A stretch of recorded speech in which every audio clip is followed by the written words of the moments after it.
Lu pernah kepikiran nggak?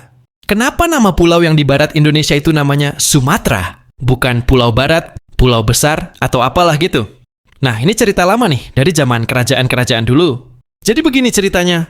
Dulu banget, sekitar abad ke-13, di ujung utara pulau itu, tepatnya di daerah yang sekarang jadi Aceh, ada satu kerajaan Islam yang cukup ngetop. Namanya Samudra Pasai. Nah, ini bukan samudra kayak laut luas itu ya, tapi nama kerajaan. Kerajaan ini salah satu kerajaan Islam pertama di Nusantara. Dan waktu itu udah terkenal banget di kalangan pedagang asing. Soalnya posisinya strategis di jalur dagang internasional.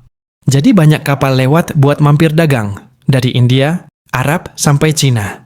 Nah, karena sering didatengin pedagang luar, nama Samudra Pasai ini mulai dikenal di dunia luar juga. Tapi, ya namanya juga lidah asing. Kadang susah ngucapin samudra. Ya, jadi ada yang nyebutnya Samotra, Sumotra, bahkan lama-lama jadi Sumatera. Dan lucunya, penyebutan yang salah itu justru yang nempel sampai sekarang. Jadi bukan karena orang lokal kasih nama Sumatera buat pulau itu, tapi karena orang luar yang lagi dagang, terus mereka butuh nyebut nama tempat, akhirnya nama samudra itu pelan-pelan jadi nama seluruh pulau, gara-gara sering disebut-sebut. Padahal dulu orang lokal tuh nyebut daerah-daerahnya sesuai kerajaan atau suku masing-masing.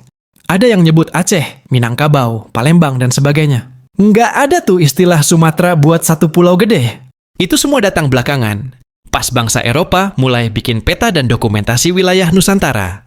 Nah, waktu Portugis, Belanda, dan Inggris mulai datang dan bikin peta, mereka ambil nama yang paling sering mereka dengar, yaitu tadi, Sumatera. Akhirnya, di peta dunia, pulau itu dikasih label Sumatera.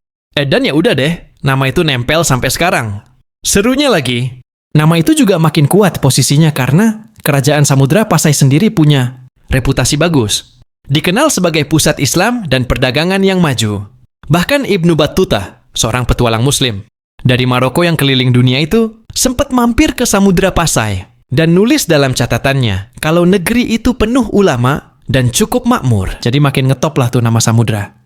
Lama-lama, setelah zaman kerajaan berganti jadi masa penjajahan dan terus masuk ke era modern, nama Sumatera makin resmi dipakai sebagai nama pulau.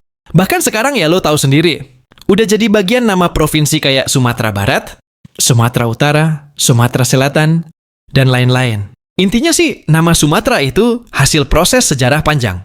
Bukan nama asli yang dikasih dari awal, tapi hasil interaksi budaya, dagang, dan pengaruh asing. Dan itu lumrah, karena zaman dulu emang dunia udah saling terkoneksi lewat laut. Jadi lain kali kalau ada yang nanya, nama Sumatera tuh dari mana sih? Lo udah bisa jawab dengan gaya santai.